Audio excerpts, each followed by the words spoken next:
Assalamualaikum warahmatullahi wabarakatuh. Bertemu kembali dengan Ibu. Pada kesempatan kali ini kita akan melanjutkan materi tentang hereditas. Kalian masih ingat kan, minggu lalu Ibu sudah menjelaskan tentang hukum Mendel yang pertama maupun hukum Mendel yang kedua. Nah, pada pertemuan yang kedua ini kita akan melanjutkan pokok bahasannya, yaitu tentang penyimpangan semu terhadap hukum Mendel. Mengapa ada penyimpangan semu pada hukum Mendel? Nah, dasarnya seperti ini ya. Jadi tidak semua hasil persilangan sesuai dengan hukum Mendel. Beberapa ilmuwan menemukan adanya penyimpangan-penyimpangan terhadap hukum Mendel tersebut yang bersifat semu, karena pola dasarnya masih sama dengan hukum Mendel. Nah, di sini ada 5 penyimpangan semu terhadap hukum Mendel.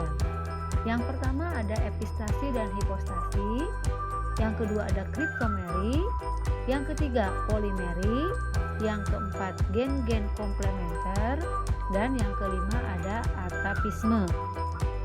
Baik, nanti kita akan bahas satu persatu terkait dengan penyimpangan hukum Mendel tersebut ya. Nah, nanti kita lihat ada apa saja ya. Tapi sebelumnya kita harus tahu dulu tujuan pembelajaran kita pada hari ini. Yang pertama adalah menjelaskan macam-macam penyimpangan semu hukum Mendel. Lalu yang kedua, menerapkan penyilangan secara teoritis penyimpangan semu hukum Mendel. Nah, kita lihat di sini peta konsep mengingatkan kembali. Nah, minggu lalu kan kita sudah membahas ini ya. Kalian sudah paham pewarisan sifat menurut hukum Mendel. Kemarin sudah dibahas ada monohibrid sesuai dengan hukum Mendel 1, lalu ada dihibrid ya, hukum Mendel yang kedua. Lalu di sini ada perkawinan resiprok, backcross dan test cross ini sudah dibahas minggu lalu ya, dimana semuanya ini melibatkan alel. Nah, di pertemuan kali ini kita akan melanjutkan penyimpangan pola-pola hereditas. Nah, terjadi karena apa saja? Yang pertama, penyimpangan semu hukum Mendel ya. Di sini ada interaksi gen, kriptomeri, epistasis, hipostasis, polimeri, dan gen-gen komplementer. Lalu juga ada tautan gen, pindah silang, tautan seks, dan gen letal. Baik, kita mulai yang pertama ya. Interaksi gen atau nama lainnya adalah atapisme. Nah, interaksi gen atau atapisme ini adalah peristiwa dua gen atau lebih yang bekerja sama atau menghalang-halangi dalam memperlihatkan fenotip. Nah, contohnya kita lihat di sini yang disebut dengan atapisme atau interaksi gen biasanya pada jengger ayam. Nah, jengger ayam misalkan dicontohkan di sini ada jengger ayam yang tipe tringal seperti ini. Ada yang disebut dengan tipe PA, lalu ada walnut, ada juga rose. Nah, ini adalah tipe-tipe dari jengger ayam atau nama lainnya pial ayam. Nah, bagaimana aplikasinya nanti dalam perhitungan? Nah, kita lihat dulu ya. Nah, seperti ini. Misalkan di sini ada jengger ayam tipe rose dengan variantalnya R besar, P kecil, P kecil, disilangkan dengan jengger ayam tipe PA, R kecil, P besar, P besar. Ini adalah variantalnya ya. Nah, nanti maka akan dihasilkan gametnya. Untuk yang rose gametnya adalah R besar, P kecil. Untuk yang PA, R kecil, P besar. Maka persilangan antara rose dan PA akan menghasilkan keturunan F1, yaitu R besar, R kecil, ya, P besar, dan P kecil. Nah, ini adalah tipe walnut, ya, hasilnya adalah tipe walnut. Nah, di sini disebutkan interaksi antara gen R besar dengan gen P kecil menimbulkan karakter baru yang berbeda dengan karakter induk yang disebut dengan tadi antara perkawinan rose dengan PA, maka akan menghasilkan tipe walnut. Nah, itu pada keturunan F1-nya. Bagaimana jika F1 itu disilangkan dengan sesamanya dengan F1-nya lagi? Maka nanti hasilnya adalah ya, walnut R besar R kecil, P besar P kecil. Jika disilangkan dengan R besar R kecil, P besar P kecil, walnut disilangkan sesama walnut, maka gametnya akan didapatkan R besar, P besar, R besar, P kecil, R kecil, P besar, dan R kecil, P kecil. Gitu ya. Ini adalah gametnya. Yang ini juga sama. Ya, karena sama antara walnut satu dengan walnut yang kedua, maka menulis gametnya cukup satu saja. Di sini ya. Nanti baru dipindahkan ke dalam kotak ini. Ya, persilangan gamet antara R besar P besar, R besar P kecil, R kecil P besar, R kecil P kecil. Nah, nanti setelah disilangkan hasilnya seperti ini. R besar, P besar, P besar. Ini R besar, P besar, P kecil, dan seterusnya. Kalian harus ingat menuliskan hasil persilangan itu harus dituliskan yang besarnya, huruf besarnya terlebih dahulu ya. Yang dominannya terlebih dahulu, baru nanti yang huruf kecil atau resesifnya. Nah, nanti hasil akhirnya maka didapatkan rasio fenotipnya adalah di sini walnut ada 9. Ya, walnut itu adalah yang ada R-nya besar, P-nya besar. Ada 9 mana saja yang ada R besar, P besar. Ini ya, kita lihat yang pertamanya, huruf pertamanya saja. R besar, P besar. 1, R besar, P besar. 2, R besar, P besar. 3, R besar, P besar. 4, R besar, P besar. 5, R besar, P besar. 6, R besar, P besar. 7, R besar, P besar 8, dan R besar, P besar 9. Itu walnutnya ya. Lalu rose, kalian lihat di sini rose itu adalah R besar, P kecil, P kecil. Di sini ada, kamu lihatnya R besar ya dengan P kecil ya, R besar dengan P kecil. Nih, 1, 2, 3, itu walnut. Lalu rose, kamu lihat di sini untuk rose karena di sini tidak ada adanya PA. Kamu lihat dulu yang PA. PA itu adalah R kecil, P besar. R kecil, P besar. 1, 2, 3. Nah, maka yang rose yaitu R kecil dan P kecil. Itu ada 1 ya. Di sini rose-nya ada 1. Atau di sini disebutkan walnut, rose, PA, dan single ya. Maaf, yang single yang 1 ya, yang R kecil, P kecil, P kecil. Nah, seperti itu pada atapisme atau interaksi gen. Lalu kita lihat yang kedua adalah kriptomeri. Kriptomeri itu adalah peristiwa di mana gen dominan seolah-olah tersembunyi atau kriptos apabila berdiri sendiri dan pengaruhnya baru terlihat bila berada bersama-sama dengan gen dominan yang lain. Ya, jadi kriptomeri itu artinya gen itu sebenarnya dominan, tapi ketika si gen itu berdiri sendiri, maka si gen dominan itu akan tertutupi oleh gen yang lain, kecuali jika gen itu dia berada dalam keadaan bersama-sama, maka dia akan terlihat dominannya. Ya, contohnya di sini ada bunga Linaria marocana. Ya, di sini hasil persilangan dari merah dengan putih yang menghasilkan warna ungu. Nah, kita lihat aplikasinya. Nah, seperti ini ya. Parietalnya ini adalah bunga merah ya. Bunga merah betinanya A besar, B kecil. Bunga putihnya untuk jantannya A kecil, B besar. Nah, di sini gametnya A besar dengan B kecil. Yang bunga putihnya A kecil, B besar. Maka F1-nya adalah A besar, A kecil, B besar, B kecil. Itu artinya bunga warna merah dengan bunga warna putih maka akan menghasilkan 100% bunga ungu. Nah, bagaimana kalau bunga ungu pada persilangan F1 ini dikawinkan sesamanya dengan bunga ungu lagi ya, pada parietal yang kedua, maka hasilnya seperti ini. Ya, A besar, B besar. Ini gametnya lihat ya, A besar, B besar, A besar, B kecil, A kecil, B besar, A kecil, B kecil. Kita tulis di sini. Ya, ini yang induk betinanya, lalu yang jantan kita tulis di sebelah ini ya. Nah, A besar, B besar, A besar, B kecil, A kecil, B besar, dan A kecil, B kecil. Nah, nanti disilangkan ini hasilnya di sini bunga ungu.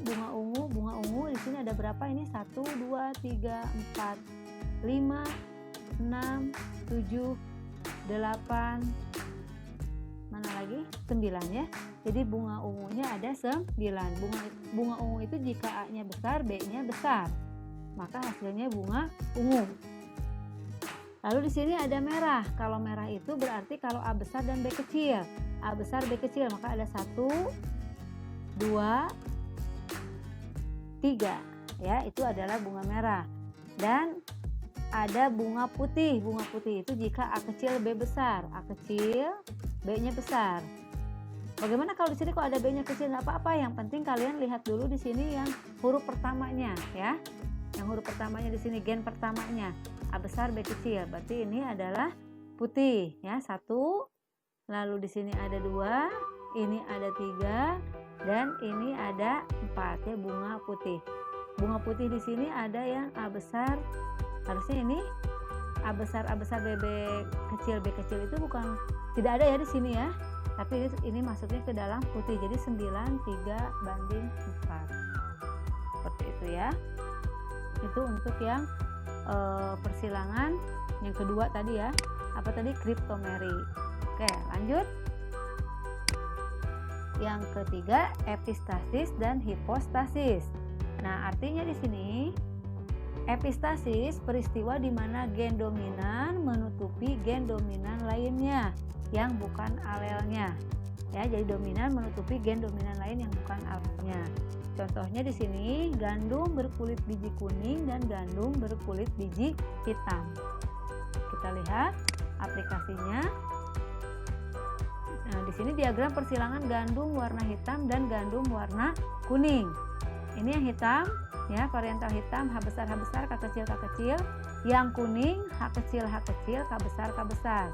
Gametnya ini H besar, K kecil. Yang kuning H kecil, K besar.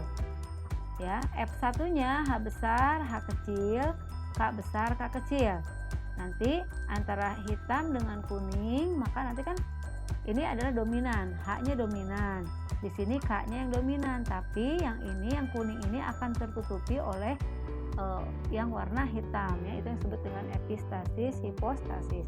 Yang dominan tertutupi oleh dominan yang lain. Nah, hasilnya adalah hitam, ya. H besar, H kecil, K besar, K kecil.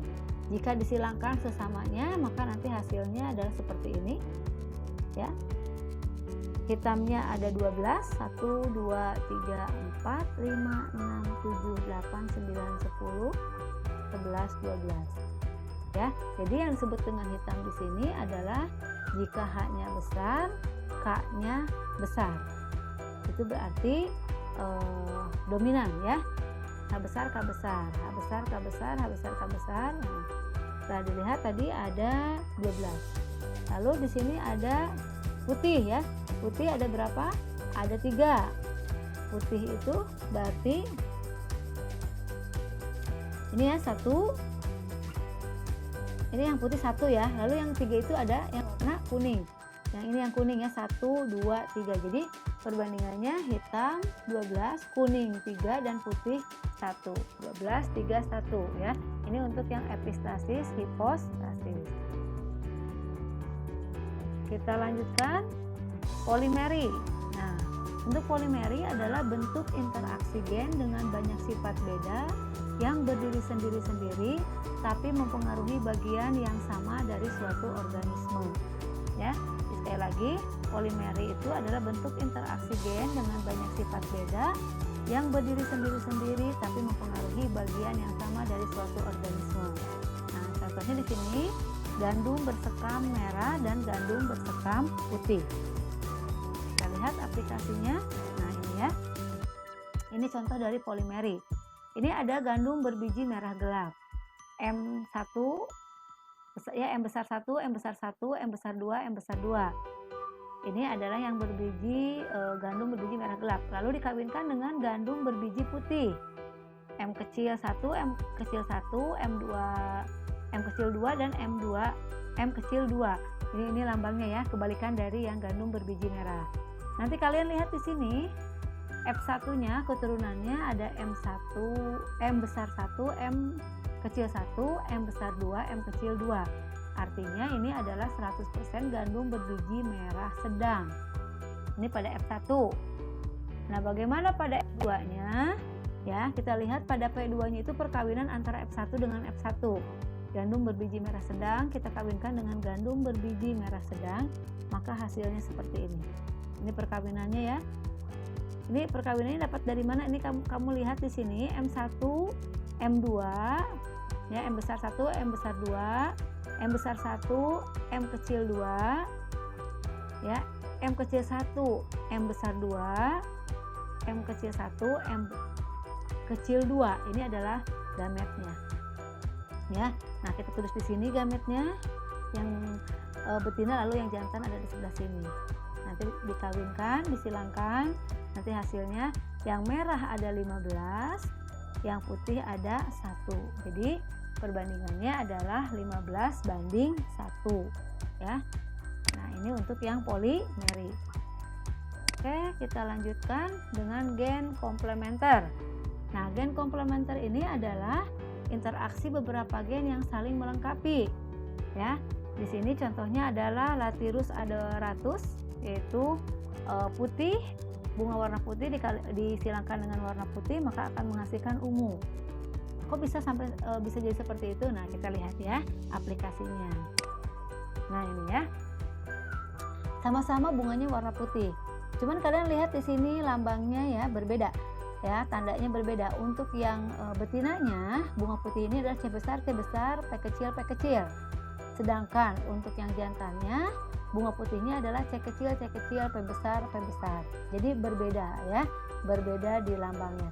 Tapi sama-sama warnanya putih. Sehingga kalian lihat di sini ada gametnya C besar, P kecil. Yang ini C kecil, P besar. Nah, lalu disilangkan gamet ini, maka akan didapatkan satu C besar C kecil, P besar P kecil. Ini artinya warnanya menjadi bunga ungu.